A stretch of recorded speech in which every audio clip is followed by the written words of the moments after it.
Mesdames et messieurs, bonjour. À la une, les fidèles musulmans célèbrent Mawlud depuis la nuit dernière sur fond de prière pour une coexistence pacifique. Cette fête commémore la naissance du prophète Mahomet, fondateur de l'islam. Mawlud à Ouagadougou, Bobo Dioulasso, Ramatoulaye et Tansalga à suivre en début de journal. Au sommaire également la visite du président Michel Kafando et son épouse au centre d'El-Wende de Tanguay pour un geste de solidarité, des vivres et de quoi affronter le froid de ce mois de décembre. C'est bien le Père Noël qui est là aux yeux des pensionnaires de ces centres. Des titres à développer tout à l'heure. Bienvenue à tous. La communauté musulmane du Burkina a célébré dans la nuit la naissance du dernier messager de l'islam. À la grande mosquée de Ouagadougou, les musulmans se sont retrouvés pour commémorer cette nuit et également prier pour la paix au Burkina Faso. Une paix qui d'ailleurs est au centre du thème de Mawlud, coexistence pacifique en islam. C'est un reportage de Daouda Ouattara, Oumar Zombré avec la complicité de Abdul Rasmane Zongo. Lecture du Saint-Coran, prêche et bénédiction. Voilà le menu de la commémoration de la naissance du dernier prophète musulman. Une commémoration placée sous le thème « Coexistence pacifique en islam ». Le message de la communauté musulmane en ce Mawlud 2015, c'est un message d'appel à la coexistence pacifique, à l'acceptation de la différence, à la tolérance. Nous sommes tenus de vivre ensemble. Et vivre ensemble suppose que nous acceptions ces différences-là. Donc voilà notre message à l'occasion de ce Mawlud. Et nous disons que la paix, elle est essentielle. La paix est une denrée indispensable pour le développement du Burkina. Et fort de ce constat, le président nouvellement élu a mandaté son émissaire pour participer à la prière avec les musulmans. Sans coexistence pacifique au niveau des populations, vous savez qu'il n'y a pas d'État. Donc c'est un thème intéressant, en ce sens que le président nouvellement élu a conscience de cette situation. Et nous prions ensemble pour qu'au niveau du Burkina Faso, cette coexistence pacifique puisse continuer à prévaloir. Cette année, le Mawlud a une coloration bien particulière car il se tient à une nuit d'intervalle avec la naissance de Jésus pour les chrétiens et Issa pour les musulmans. Et à la faveur de la levée du couvre-feu, la commémoration s'est poursuivie jusqu'à l'aube. Et puis, c'est la 94e fois sans interruption que la mosquée de Ramatoulaye dans le Yatenga célèbre le Mawlud. Cette année, le cheikh Aboubakar Maïga II a fêté l'anniversaire du prophète Mahomet sous le thème « Quelle éducation pour la jeunesse musulmane ?» Pendant ce temps, à Tansalga, un quartier du Titaou dans le Lorom, le cheikh Abdoulaziz Ouedraogo fêtait la naissance de Mahomet sous le thème « L'islam et la liberté d'expression ». Le résumé de ces deux célébrations avec Adama Guiti et Draman Guéné. Place de la grande mosquée de Ramatoulaye dans le Yatenga. Ces fidèles venus de tous les horizons célèbrent ici la naissance du prophète Mahomet. Des lectures de Coran, des prêches à l'endroit du parterre de fidèles sous le contrôle du guide spirituel Cheikh Aboubakar Maïga II. Des communications qui s'articulent autour du thème principal « Quelle éducation pour la jeunesse musulmane ?» Nous avons pensé que comme les jeunes sont majoritaires dans nos sociétés, il leur faut une bonne éducation, une éducation recommandée par le Coran. Un jeune qui se comporte d'une façon exemplaire vis-à-vis de la religion vit forcément heureux. Il doit se démarquer du mensonge, de l'hypocrisie du vol, bref, de tous les vices. Autre lieu, autre thème. Ici, à Tansalga, dans le Loroum, le cheikh Abdoulaziz Ouedraogo et ses collaborateurs s'entretiennent avec ses fidèles sur l'islam et la liberté d'expression. Pour le fondateur de l'Union fraternelle et la solidarité islamique, le musulman a le droit de s'exprimer, de donner son avis sur la vie politique, religieuse et sociale de son pays.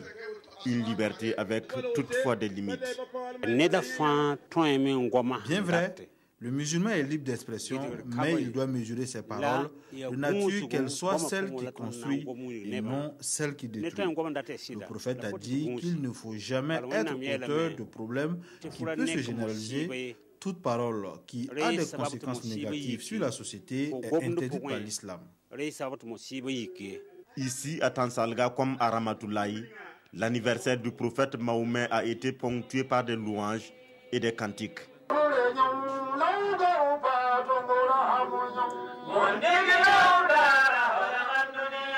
Des prières ont été également faites pour la paix au Burkina. Que signifie Mawlud? Il y a de plus en plus polémique sur la personnalité du prophète et de la religion révélée. Au moment où l'on commémore sa naissance, une de nos équipes a échangé avec un imam de la ville de Sia, suivant ce reportage de Karim Ilboudo et Ali Traoré. La communauté musulmane du monde entier commémore ce jeudi 24 décembre l'anniversaire de la naissance du prophète Mohammed. Cette commémoration, qui prend de l'ampleur avec le temps, crée la polémique au sein des savants de l'islam. Nous avons des célèbres ulémas qui disent que de ne pas célébrer ça parce que le prophète n'est pas fait, ses compagnons n'ont pas fait, jusqu'à peut-être au 10e, au 5e siècle ou 7e siècle que la célébration de Mawlud a commencé. Il y a d'autres qui disent que vraiment que le Mawlud, on doit les célébrer, témoigner notre amour. Parce que le prophète même, gêné jeudi, on l'a demandé et dit que lundi là c'est son jour de naissance. Malgré cette controverse autour de la célébration du Mawlud, se remémorer la vie du prophète s'avère plus que nécessaire selon les mots du vice-président de la communauté musulmane de l'ouest du Burkina.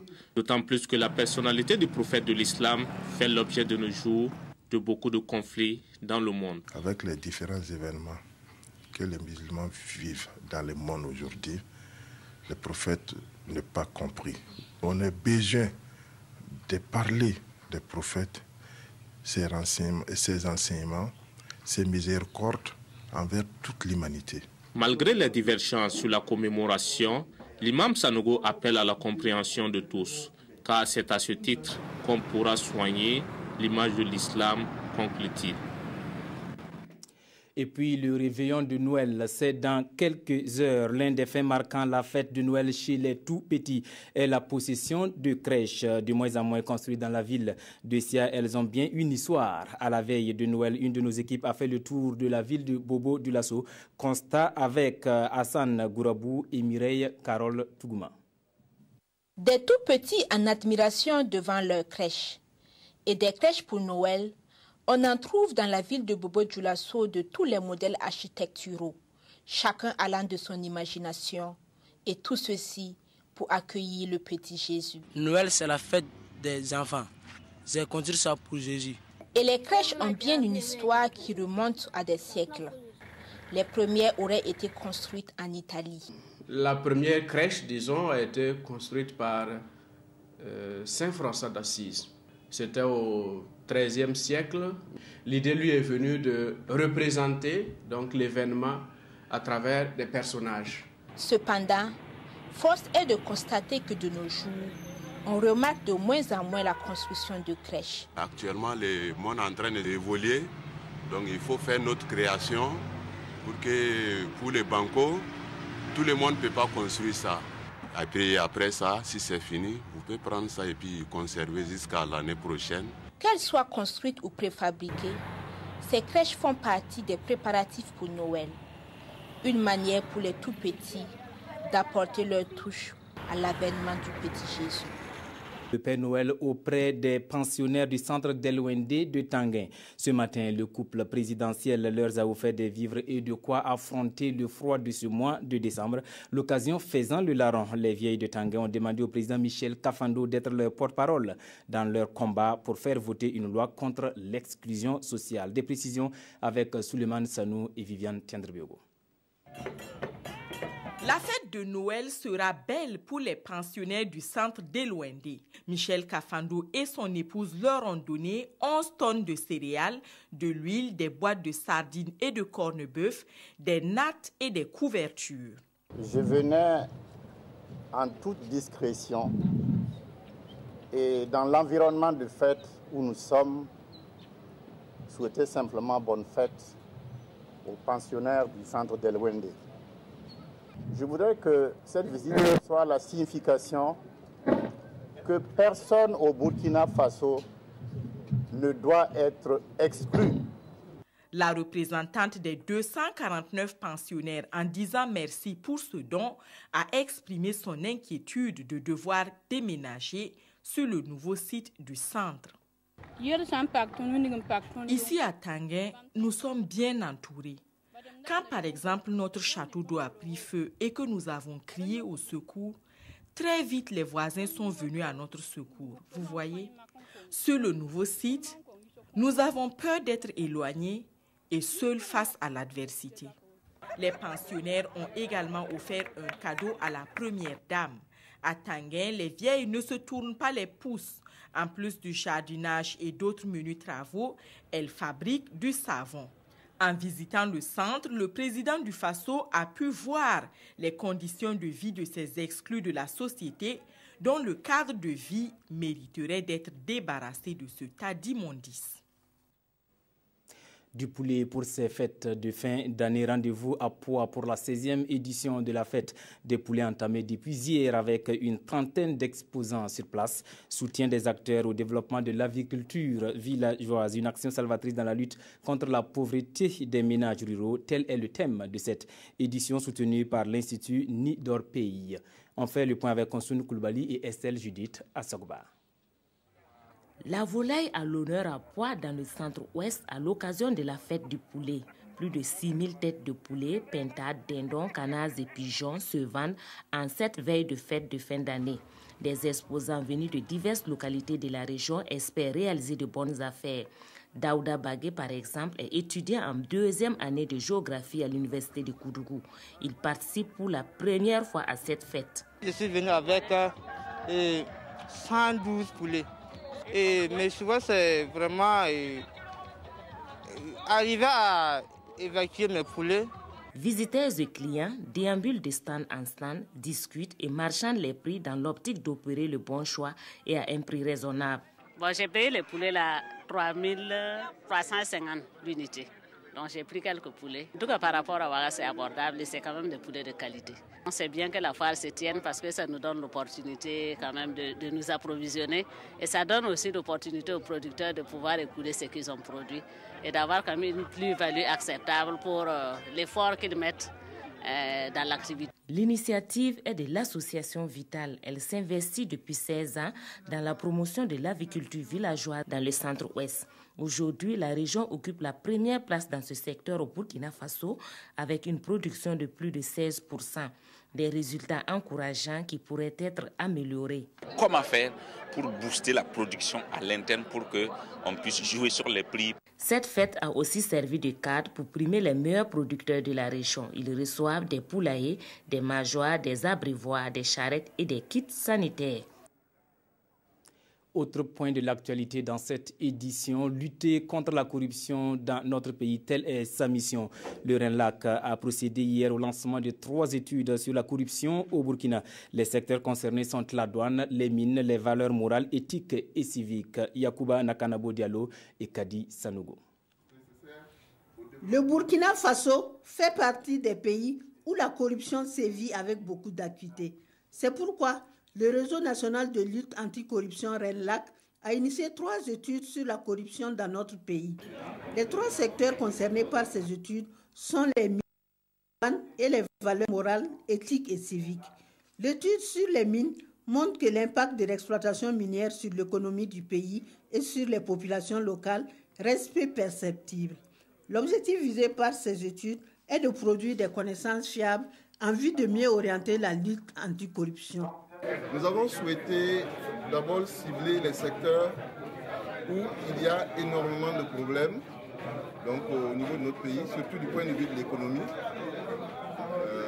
Et donc le souci ici, c'est de voir quels sont les problèmes que les secteurs comme la douane, qu'on qualifie de secteur le plus corrompu, mais aussi un secteur qui est un secteur nouveau, comme les mines. On nous dit qu'aujourd'hui les mines rapportent énormément de ressources à l'État. Voir comment se manifester la corruption dans ces 2 secteurs importants donc, au niveau de notre économie. Le réseau national de lutte anticorruption ambitionne de créer un centre de recherche sur la corruption. Il espère que ces 3 études vont permettre, aux côtés d'autres études, de documenter le secteur de la corruption au Burkina. Reconnaissance pour service rendu à la nation. Dans l'après-midi d'hier, le ministère de la Communication a reconnu le mérite de 25 de ses agents au cours d'une cérémonie solennelle dans l'enceinte de la radio nationale ici à Ouagadougou. Un d'entre eux a été fait officier de l'ordre national et les 24 autres ont reçu chacun la médaille de chevalier de l'ordre du mérite des arts, des lettres et de la communication. Reportage Amadou Ilboudou et Mounira Kiri. 25 agents du ministère en charge de la communication ont vu leur mérite récompensé au cours de cette cérémonie. Ils ont été élevés au grade d'officier de l'ordre national et de chevalier du mérite des arts, des lettres et de la communication. Pour ces récipiendaires, c'est une journée particulière. Je suis très content pour cet honneur que la nation m'a fait et c'est en même temps une invite à beaucoup plus d'abnégation au travail. Un sentiment de gratitude à l'égard de ceux qui ont estimé qu'à un moment donné, notre travail méritait d'être encouragé donc, à un niveau national. Donc également gratitude à l'endroit de toute la chaîne de production. Je suis satisfait, mais je ne suis pas enthousiaste, dans la mesure où j'ai 34 ans de service. Je trouve que c'est venu sur le tard et j'ai une carrière professionnelle bien remplie, mais une carrière administrativement bâclée. Dites-vous que nous avons des promotionnaires qui, après 30 ans, après plus de 30 ans de service, sont partis à la retraite dans la même catégorie. On récompense en une soirée le travail d'une année et où les agents du ministère se sont illustrés par le travail bien fait, le professionnalisme, leur engagement, leur enthousiasme pour le travail. Il y a eu beaucoup de défis qu'on a relevés cette année et à travers donc des actions qui ont été menées. Et je tiens à les féliciter. Tout en les invitant à poursuivre leurs efforts, le ministre a encouragé les récipiendaires à demeurer le porte-flambeau d'une administration résolument tournée vers la qualité. Eux se sont aussi illustrés de très fort belles manières dans leur secteur respectif. Et depuis ce mercredi, en effet, le Burkina dispose de trésors humains vivants. Ils sont 17 promus à ce titre pour leur savoir-faire dans les domaines de l'artisanat, des arts du spectacle et la cuisine. Nongba Kouda, Ismaël Diloma Sirima. Au nombre de 17, ils sont les tout premiers trésors humains vivants du Burkina Faso. Parmi plus de 340 candidatures, ils ont été retenus pour leur savoir-faire dans les domaines de l'artisanat traditionnel comme la maroquinerie, la sculpture, le tissage, la fabrication de balafons, de flèches et de carquois. D'autres ont également été élevés au titre de trésors humains vivants pour leur qualité dans l'art culinaire ainsi que dans l'art du spectacle. C'est une première dans l'histoire du Burkina. Mais je pense que ça va continuer. Parce que c'est dans la valorisation justement de ceux qui apportent beaucoup à l'édification du Burkina que nous pouvons dire que notre pays avance sûrement. Par cette distinction, le ministère de la Culture attend de ses récipiendaires un travail de pérennisation du patrimoine culturel immatériel dont ils sont les maîtres. C'est très vrai que des enfants qui naissent ici, qui grandissent, et qu'ils ne savent même pas, j'allais dire, le minimum que nous puissions tirer de notre culture. Donc nous avons réussi, et le gouvernement nous a suivis, que nous puissions introduire vraiment dans notre système éducatif des valeurs à enseigner. Et je crois que ces trésors humains vivants ont tout leur rôle à jouer. Après 2015, rendez-vous a été donné en 2017 pour la promotion de nouveaux trésors humains vivants. Dernier élément de ce journal, la planification familiale. C'est bien la solution pour maîtriser les naissances. La moyenne nationale d'utilisation des contraceptifs est de 25%, évaluation faite cette année, ce qui est faible aux yeux des membres de l'association Tent Yalgré. Pour élever ce taux, ils ont organisé à Boussé un projet d'appui à l'accroissement de l'utilisation des méthodes contraceptives et cela passe par la sensibilisation. On en saura plus avec Ibrahim Sombier et Hortense Evelyne Yélémon. Les derniers chiffres de la planification familiale dans le district sanitaire de Boussé datent de 2014 et se situe à environ 25%, ce qui est en deçà des objectifs fixés. L'association Tendrialgré veut accroître ce taux par le projet d'appui à l'accroissement de l'utilisation des méthodes contraceptives. Les gens prennent planification familiale là, un peu mal. Nous, on veut changer pour que les gens la changent de leur compréhension de planification familiale. Pour les responsables de la santé du Kuruego, la mise en œuvre de ce projet est une opportunité pour non seulement consolider les acquis, mais également pour espérer un changement de comportement. On a eu une nette progression les 3 dernières années, mais jusqu'à présent, on n'a pas encore atteint l'objectif qui a été fixé. Donc vraiment, ce projet est le bienvenu et nous sommes prêts à accompagner ATI vraiment pour la réussite de ce projet. Leur approche inclut aussi les hommes, mais aussi beaucoup d'autres couches de la communauté, y compris également les autorités administratives. Nous pensons que c'est une approche qui peut permettre de faire la différence en matière de planification familiale. La première phase du projet a bénéficié d'une enveloppe financière d'environ 14 millions de francs CFA. Elle est prévue pour se dérouler en 3 mois. Mesdames et messieurs, c'est la fin de cette édition. Merci de l'avoir suivi. Je vous donne rendez-vous demain à la même heure.